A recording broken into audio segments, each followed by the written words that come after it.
நடிகை மும்தாஜ் அவர் பாம்பேயில் பிறந்தவர். அருண் இப்போ ஜெர்மனியில் இருக்கிறார். அருண் தமிழன்னு சொல்கிறது. அவர் வன்னியில் பிறந்தவர். அப்போ இவர்கள் ஒரு தவறும் செய்யலை இந்த ரெண்டு பேரும், சரியோ? அப்போ இதுக்கு பின்னால் ஒரு சுவாரஸ்யமான ஒரு கதை ஒன்று ஓடிக்கொண்டு போகுது. இதில் கணக்க அரசியல்வாதிகள் வருவினம், சமய பெரியவர்கள் வருவினம், தமிழறிஞர்கள் எல்லாம் வருவினம்.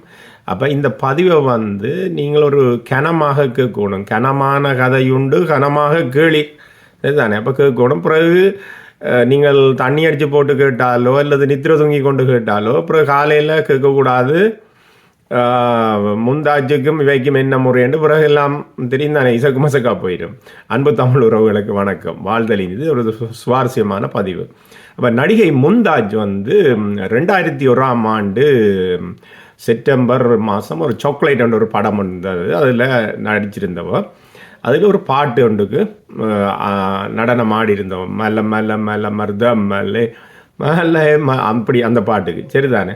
அப்போ அதுக்கு இந்து அமைப்புகள் எல்லாம் பெரிய போர்க்கொடி பிடிச்சி இவ ஆடினது கவச்சி ஆடி போட்டால் எங்களோட இதுக்கு மதத்திற்கு பெருமை சேர்க்கிற அந்த மலையை அது தமிழர்களுடைய மேலே, அது இந்துக்களுக்கும் அதுக்கும் சம்பந்தம் இல்லை, அவமதிச்சு போட்டாலன்னு போட்டு வழக்கெல்லாம் போட்டது. யாருக்கு? நடிகை மும்தாஜுக்கு.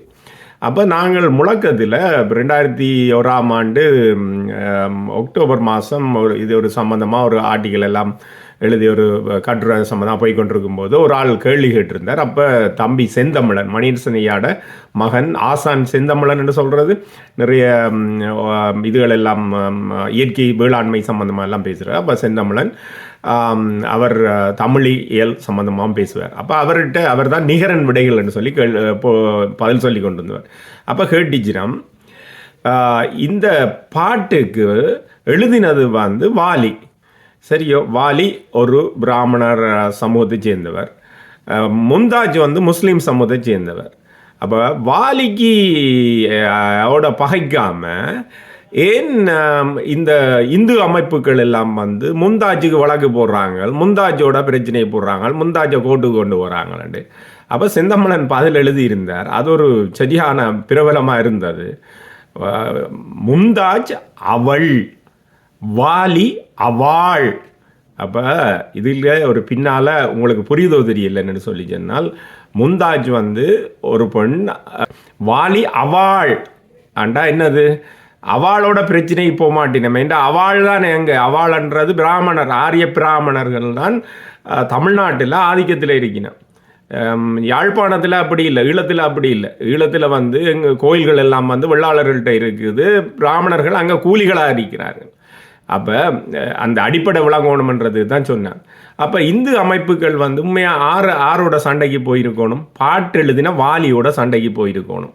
அப்போ வாலியோட சண்டைக்கு போகல, ஏனென்று சொல்லி சொன்னால் வாலி பிராமணர் தங்களுடைய ஆளுன்னு சொல்லி இப்போ பாட்டுக்கு கவர்ச்சியாக நடனம் ஆடினது, அவள் மலையை காட்டி ஆடி போட்டாலாம். அதுக்கு பிறகு அந்த படமும் பயங்கர ஃபேமஸ், பாட்டும் பயங்கர ஃபேமஸ். அப்போ இப்போ அதே மாதிரி ஒரு கதை ஒன்று ஜெர்மனியில் ஓடிக்கொண்டிருக்கு, சரிதானே. இந்த இந்து அமைப்புகள் சம்பந்தமான கதை தான். என்னென்னா, ஜெர்மனியில் அருண் தமிழன்னு சொல்லி ஒரு ஆள் இருக்கிறார். அவர் ஒரு ஈழத்தமிழர், வன்னியை சேர்ந்தவர் நினைக்கிறார். அவர் இந்த அதாவது கிரிகை தொழிலாளிகள் என்று அவர் விழிக்கிறது இந்த ஆரிய பிராமணர்களை. நான் ஆரிய பிராமணர்களை இந்த கோயில் விட்டு அகற்றணும் என்று சொல்லியெல்லாம் சொல்லக்கூடிய ஆள் யார்? நான் மணியரசனையா வழிவந்தால், மணியரசனையா இங்கே கனடாவில் ஒருக்கா பேட்டி கொடுக்கும்போது என்ன சொல்லியிருப்பார்னு சொல்லி சொன்னால், இந்த பிராமணர்களை கோயிலில் விட்டு விரட்ட வேணும், அங்கே அனைத்து சாதிகளும் அர்ச்சகரெல்லாம் முதலில் நாங்கள் பார்த்து நாங்கள் எங்களுடைய வரலாறு, அந்த வரலாற்றை மீட்க வேணும். மீண்டும் நாங்கள் அந்த கோயில் கருவறைக்குள்ளே தமிழன் போய் பிறப்பில் இருந்து இறப்பு மட்டும் முழு வழிபாடும் தமிழில் தான் நடக்கணும். அப்போ இந்த தமிழை கொலை செய்கிற பிராமணர்களை கோயில் விட்டு அகற்ற வேணும் என்று சொல்லி மணியரசனையாக பேட்டி கொடுத்துருந்தவர். அப்போ ஒரு ஆள் கேட்டார், இங்கே பேட்டியில் கேட்டார் அப்போ இந்த பிராமணர்களுக்கு வேலை இல்லாமல் போயிடுமேண்டு. அப்போ மணியரசனையா திருப்பி கேட்டார், என்னென்னு சொல்லி சொன்னால், ஒரு நாட்டில் தூக்கு தண்டனை வேண்டாம், மனிதநேயம் வேணும், அதனால் தூக்கு தண்டனையை ஒழிச்சு விட்டுருவோம் என்று சொல்லி முடிவெடுத்தார்கள் என்று சொல்லி சொன்னால், அந்த தூக்கு போடுறவனுக்கு வேலை இல்லாம போயிருமே அண்டு போட்டு தூக்கு தண்டனையை வச்சிருக்கணுமா? எப்படி கேள்வி மணியரசனையா கேட்டார். சரியா தான் கேட்டார். அது மாதிரி தான் சிந்திக்கக்கூடியால் நான். ஆனால் அருண் தமிழன்றவர் அப்படி சிந்திக்கிறதில்லை. அவர் இந்த சைவ சித்தாந்தம், காஞ்சி காமகோடி முந்தின பெரியவர் இருக்கிறாரோ அவர் எல்லாம் எழுதி வச்சிருந்த அந்த சைவ சித்தாந்தம், அதே மாதிரி இந்த வைணவ மத முறைகள், அதுகளையெல்லாம் கோட்பாடுகள், அதுகளையெல்லாம் படித்து போட்டு அதுகளில் ஏதாவது தவறா இந்த கிரியை தொழிலாளர்கள் என்று அவர் விழிக்கிறது. நான் விழிக்கிறது உடலை கெடுக்குதடா மிளகாய்க்காரம், ஊரிய கெடுக்கிறத ஐயா அக்ரஹாரம் என்று நான் விழிக்கிறேன். ஆனால் அவர் சரியான ஒரு பொலைட்டா ஒரு ஒரு அதாவது எப்படி அதை நேரடியாக அணுகணுமோ அது மாதிரி அணுகுவார். அப்போ அவர் இந்த பிராமணர்கள் விடுற தவறுகளை, அந்த சைவ சித்தாந்தத்துக்கு எதிராக இருக்கக்கூடிய நிகழ்வுகளை, அந்த வைணவ மதத்தில் நம்முடைய அவர் தெய்வத்தின் குரல் என்று எழுதியிருப்பார்ல மூத்த சங்கராச்சாரியார், அவரெல்லாம் எழுதி வச்ச விஷயங்களை எல்லாம் படிச்சுட்டு இது இந்த நம்முடைய விதிகளுக்கு ஒவ்வாமல் நடக்கிறீங்க, கேலிக்கூத்தா இருக்குது இப்படி என்று கேள்வி கேட்க, இந்த பிராமணர்கள் எல்லாம் ஒன்றாச்சு என்ன செய்தாங்கன்னு சொல்லி சொன்னால், கையெழுத்து வாங்கி எங்கள் ஜெர்மனியில் இருக்கிற பிராமணர்கள் எல்லாம் ஒன்றாச்சு இவருக்கு ஒரு முறைப்பாடு கொடுத்துருக்கணும், எங்கள் ஜெர்மனியில் கொடுத்துருக்கணும். அப்போ கொடுத்து நல்ல விளையாட்டுகளை பாருங்க. இவ கொள்ளி வைக்கிற ஆக்கள் எல்லாம் நல்லா வந்துடுவாங்களோ. அது மாதிரி தான் அருணுக்கு கொள்ளி வைக்க போய் அருணை தூக்கி விட்ட மாதிரி இப்போ நடந்தது விளையாட்டு. என்ன நடந்ததுன்னு சொல்லி சொன்னால், அங்கே டொச்சில் தானே அங்கே இருக்கிற ஜெர்மனி. அப்போ அவியல் இதை வடிவெல்லாம் விசாரித்து போட்டு, அப்போ அருண் இது ஒரு அவை சொல்லியிருக்கேன் அவதூறு இப்போ செய்கிறாருண்டு. அப்போ இது ஒரு அவதூறும் இல்லை. அவர் ஒரு பொது வழியில் ஆர்டிஎம் வீட்டுக்குள்ளே புகுந்து அவர் இப்படியெல்லாம் செய்யலை. பொது வழிக்கு வந்தால் யாரும் ஆக்கபூர்வமான விமர்சனங்களுக்கு அப்பாற்பட்டவர்கள் அல்ல. அதாவது இங்கே சொல்லுவினம் நீங்கள் ஒரு கன்ஸ்ட்ரக்டிவாக கிரிட்டிசிசம் செய்யலாம், ஆக்கபூர்வமான விமர்சனங்கள் செய்யலாம், தனி மனித தாக்குதல்கள் இல்லாமல் செய்யலாம். அதுக்கு தான் பேச்சுரிமை இருக்குது. அதே மாதிரி தான் அந்த நாட்டிலேயும் கொஞ்சம் எங்களை விட கொஞ்சம் குறைவாக இருக்குது போல இருக்குது. ஆனால் இங்கே இருக்குது. அதை பார்த்துட்டு எல்லாம் இதடி போட்டு அருணில் எந்த தவறும் இல்லைன்னு சொல்லி போட்டு விட்டுருக்கணும். அப்போ இந்த பிராமணர்கள் படுமோசமானவர்கள், சரி தானே? அவை யாருக்கு கை வைக்கணுமோ கவனமாக இருக்கணும் என்னென்னு சொல்லி சொன்னால், வடிவாக கூந்து கவனிச்சிங்கன்னு சொல்லி சொன்னால், யாருக்கு அள்ளி வைக்கணுமோ அவையோட எதிர்க்கிறோமோ பகைக்கிறோமோ அவையெல்லாம் நல்லா வந்திருக்கணும். பாருங்க, ஆதித்த கரிகாலனை கொண்டானுகள். அப்போ சோழர் என்ன செய்தாங்கன்னு சொல்லி சொன்னால், அவர்களை நாட்டை விட்டே அனுப்பினாங்க. இவ கனபேர் சொல்லுவினம் என்னென்று சொல்லி சொன்னால், பிராமணர்கள் என்ன செய்தாலும் அவைக்கு தண்டனை இல்லை, தண்டிக்கக்கூடாது, தொடக்கூடாது, அவை தொட்ட தெய்வ குற்றமாயிருமண்டு. பிறகு பார்த்தீங்களானே, அதாவது தென்கிழக்காசியாவில் சூரியன் உதிக்கிற திசையெல்லாம் ஆண்டது சோழர்கள். அதுக்கு பிறகுதான் ராஜராஜன் வந்தது, ராஜேந்திர சோழன் வந்தது.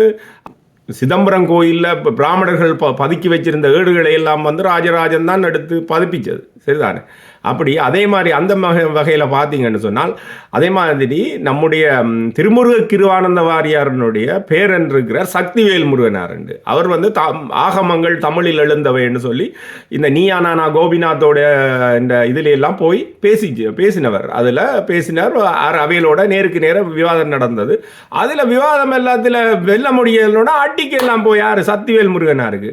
அதுக்கு பிறகுதான் சக்திவேல் முருகனார் தமிழ்நாடு இல்லை உலகம் முழுக்க அறியப்பட்டு இன்றைக்கு சக்திவேல் முருகனார் பெரிய புகழோடு இருக்கிறதுக்கு காரணம் இந்த பிராமணியல் போய் வழக்கு போட்டு, சரிதானே? அதுதான் இன்றைக்கு அருணுக்கு நடந்திருக்கு.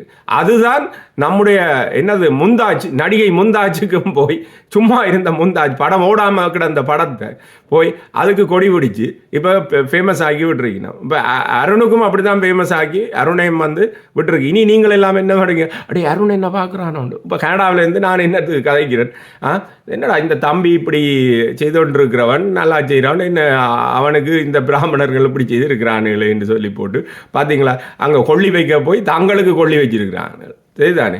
அப்போ இவனுகள் ஆறாறு எல்லாம் வந்து இப்போ சமகாலத்தில் பார்த்தீங்கன்னு சொல்லலாம், ஆறாருக்கு எல்லாம் வந்து அள்ளி வைக்கணும்னு நினைக்கிறானோ அவனெல்லாம் வந்து மேலால் வந்தது தான் வரலாறு. சக்திவேல் முருகனாரை பற்றி நான் சொன்னானல்ல, நடிகை முந்தாஜை பற்றி நான் சொன்னானல்ல, அதே மாதிரி நமக்கு என்னது ஆதித்த கரிகாலனை கொண்டவனை வந்து அதுக்கு பிறகு சோழர்கள் எங்கே படையெடுத்தாலும் வந்து பிராமணரையும் வந்து வதைக்கிறேன்னு சொல்லி வரலாறு இருக்கு.